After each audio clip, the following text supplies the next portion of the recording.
Masa lalu Denny Sumargo kembali menjadi sorotan setelah fans DJ Panda menyerang lewat akun-akun anonim di media sosial. Hal itu dipicu kehadiran Cynthia Sheila di podcast miliknya yang mengaku telah dihamili dan melahirkan anak dari DJ Panda. Fans DJ Panda pun ramai membandingkan kasus DJ Panda dengan masa lalu Denny Sumargo yang pernah dituding menghamili DJ Ferny Hassan pada 2012. Kala itu, karir Denny Sumargo sempat meredup sebelum akhirnya hasil tes DNA membuktikan dirinya tidak memiliki hubungan biologis dengan anak yang dilahirkan Ferny. Meski masa lalunya kembali dikuliti, Denny Sumargo menanggapinya dengan tenang. Ia menilai apa yang terjadi seharusnya diselesaikan secara sederhana, yaitu lewat tes DNA agar kebenaran tidak berlarut dalam spekulasi. Dalam penjelasannya, Denny Sumargo menekankan pentingnya tanggung jawab seorang laki-laki, sebagaimana yang diajarkan orang tuanya saat menghadapi tuduhan di masa lalu. Menurutnya, penyelesaian persoalan semacam ini tidak perlu dibuat rumit, karena yang terpenting adalah sikap gentleman menghadapi kenyataan. Ia bahkan menyinggung sikap DJ Panda yang dinilai justru lari dari tanggung jawab. Meski sebelumnya mengaku akan menyelesaikan persoalan dengan beberapa perempuan, Denny Sumargo menegaskan bahwa dirinya hanya memberi ruang bagi Cynthia untuk bersuara setelah diblokir oleh DJ Panda. Ia berharap publik melihat persoalan ini secara jernih dan tidak lagi memelintir narasi masa lalunya. Sebab bagi Denny Sumargo semua kesalahannya di masa muda sudah dihadapi dengan tuntas. Gue dikirimin akun ini dan beberapa akun lain sih, sepertinya ini akun fansnya Panda. Jadi kesal karena gue naikin podcast ini, dan gue ngerti kenapa dia kesal, gue paham. Cuma narasinya di situ dia pengen ngulitin gue supaya orang ngehujat gue juga bahwa gue orang yang gak bertanggung jawab. Oke. Jadi begini, waktu gue muda emang gue bandel kok, nggak usah lu kulitin, itu udah keluar sendiri dari mulut gue dan gue udah selesai dengan semua itu. Kerjaan gue ya emangnya gitu loh, kalau lu pengen dengar kata-kata itu ya. Nah masalahnya adalah gue beresin, gue tes DNA, gue selesaikan semua sampai di ujungnya. Dan kalau ditanya bagaimana perasaan orang tuanya, ya pasti sedih lah. Orang tua Panda gak mungkin gak, orang tua gue juga sedih. Cuman orang tua gue ngajarin satu hal, Denny, yang dilihat dari laki-laki itu tanggung jawabnya. Kalian berdua itu bikin salah, tapi anak tidak salah. Dan kalian tanggung jawab itu bukan hanya di dunia, bukan di hadapan hukum atau di hadapan manusia, tapi kalian nanti akan tanggung jawab di hadapan Tuhan. Kalau memang itu darah daging, Denny, tes DNA, ambil, nakain, jadi bapak yang benar. Walaupun tidak nikah apa, tapi kalau bukan darah daging, selesai. Kan gitu, simpel kok gitu. Jadi buat semua fansnya Panda, saya itu bantu Panda itu dengan tidak naikin podcast yang pertama bukan untuk dipuji sebenarnya. Sebenarnya saya ingin kasih kesempatan Panda untuk menyelesaikan masalah. Dan saya nggak ada urusan lebih jauh dengan itu. Saya juga bantu cewek itu di sini supaya dia juga punya hak kesempatan bicara, karena akhirnya dia itu di-blok. Itu aja, simpel kok. Saya udah hubungin orang tuanya, ternyata bangun.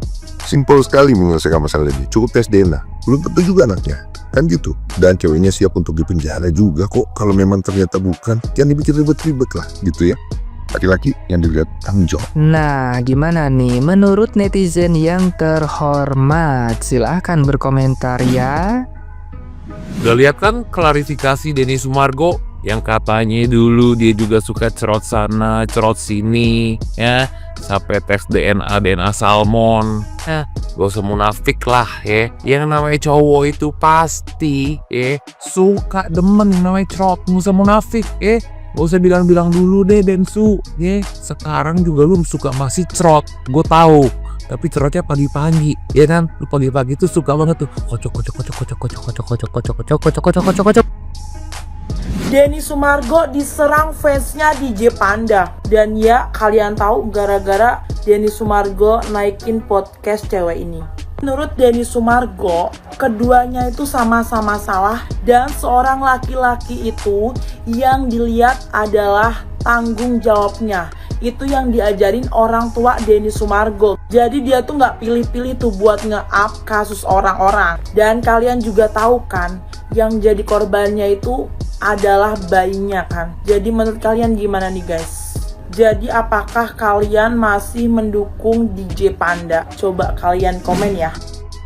Lagi ramai banget nih, Denny Sumargo diduga diserang oleh fans DJ Panda karena menaikkan podcast dengan salah satu perempuan yang dihamili oleh Panda. Buat yang belum tahu kronologinya, gue bakal rangkumin buat kalian. Tapi disclaimer dulu, kalau gue nggak ada membela siapapun ya, ini hanya rangkuman. Gue tidak ada membela DJ Panda, gue tidak ada membela Densu ya. Jadi beberapa hari lalu, Denny Sumargo ini upload podcast bersama salah satu perempuan yang mengaku dihamili oleh Panda atau DJ Panda. Ingat, Denny Sumargo adalah membantu perempuan tersebut sebagai media karena si perempuan ini diblok aksesnya kepada Panda. Sementara waktu itu Panda bilang kan mau tanggung jawab kepada perempuan-perempuan yang dihamilinya. Ternyata Denny Sumargo malah diserang oleh fansnya Panda. Dengan cara apa? Dengan cara menguliti masa lalunya Denny Sumargo. Denny Sumargo menduga kalau misalkan tujuan mengkuliti itu adalah biar Denny Sumargo ikut dihujat juga. Densu bilang kalau misalkan mau disamakan dengan Panda ya nggak apa-apa, terserah gitu kan. Memang masa lalunya Densu ini memang amburadul juga, nakal juga gitu, suka ngeos juga, dan itu dia udah mengakui di semua media kan. Nah tapi bedanya adalah si Densu ini mau tanggung jawab. Densu bersedia untuk melakukan tes DNA pada saat itu. Nah sementara si perempuan ini yang dihamili oleh DJ Panda ini hanya meminta tes DNA kepada Panda. Tapi karena si Panda udah ngeblok si perempuan ini, jadi si perempuan ini tuh nggak ada akses lagi buat ke Panda buat minta tes DNA tersebut. Maka dari itulah perempuan tersebut muncul di podcast Denny Sumargo. Tujuannya simple, bareng-bareng tes DNA si perempuan tersebut sama si Panda. Kalau misalkan emang itu bukan anaknya, ya udah si cewek ini bersedia untuk dipenjara. Nah kalau misalkan itu anaknya, kamu tuh harus mengakui kalau itu anaknya gitu. Si Panda harus mengakui kalau itu anaknya Panda. Tadi udah gue sampaikan ya dari sisi netizennya Panda. Kalau misalkan netizen Panda tuh nggak suka kalau Densu ngundang si perempuan tersebut. Nah ini dari sisi netizennya Densu nih. Netizen Densu merasa heran kenapa banyak perempuan-perempuan terutama yang mengidolakan cowok tersebut, si Panda ini. Padahal udah jelas track recordnya udah menghamili 3 perempuan. Gue rasa cukup segitu aja rangkumannya. Kalau misalkan kalian kepo lebih lanjut lagi, kalian bisa langsung ke reelsnya Denny Sumargo.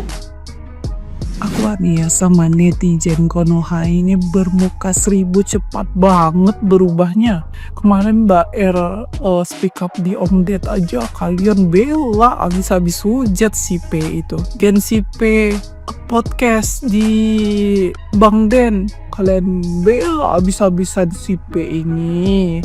Cepat banget kalian merubah haluannya. Kalian hujat si Mbak R. Ngapain perkara selangkangan diangkat isunya? Ini nggak penting. Mereka mau sama mau. Iya, memang ini isunya nggak penting. Nggak ada manfaatnya, nggak ada faedahnya, dan nggak bisa ditiru juga. Memang. Tapi kalian tahu nggak sih, si cewek ini speak up karena dia ngerasa terancam. Ngerti nggak? Dia ini lagi hamil. Bukannya saya membela ya, tapi kita lah sebagai wanita ya, kita ngerasa nih kita lagi hamil. Tapi pikiran kita lagi hamil ini kan harus sehat. Supaya apa? Bayinya juga sehat. Tapi ada serangan verbal yang mau dilakukan pada saat lahiran. Itu intinya. Dia ngerasa terancam, makanya dia speak up. Dia mau tenang pas lahiran. Nah, tenang pas lahiran itu supaya bayinya juga tenang, sehat. Dan apa? Dan dia juga sehat mentalnya. Kalau mental sang ibu sehat, ASINya lancar, bayinya kenyang, sehat. Kalau mental ibunya tidak sehat, gimana bayinya? Kalian pikirin bayinya aja gitu. Dengan entengnya kalian bilang dia yang berbuat, tapi laki mau tanggung jawab dia nggak mau. Gimana mau? Gimana ya? Gini ya, kalau kita ya memang kesalahan dia, nah kok mau gitu bercocok tanam sama laki, udah tahu terjadinya kayak gitu kan. Anggap aja udah terlanjur basah. Kita udah tahu laki ini brengsek kayak gitu lah ya. Apa tanda kutipnya ya. Untuk mau menikah sama lelaki seperti itu, kita mikir lagi dong. Lihat aja nih podcast Bang Den yang baru terangkat nih. Entah benar atau enggak itu memang benar anak dia atau enggak. Berarti kan bisa tes DNA. Kalau memang itu bukan anak nih, si wanita ini juga siap tes DNA. Nah, kenapa enggak tes? Kenapa kalian masih bila laki macam itu? Suka main serong, main menanam benih tapi tidak bertanggung jawab. Kenapa masih kalian bela? Itu otak kalian di mana? Kalian wanita. Ya memang cewek itu juga salah, tahu salah, tapi kan secara manusiawi garis bawahi itu anak gak salah apa-apa. Kau udah nanam benih, udah jadi hasil benihnya, kau tanggung jawab lah, bukan digugurkan, bukan ini. Kalau memang itu bukan merasa anak kau, tes lah dulu. Lelaki seperti itu masih kanan bela.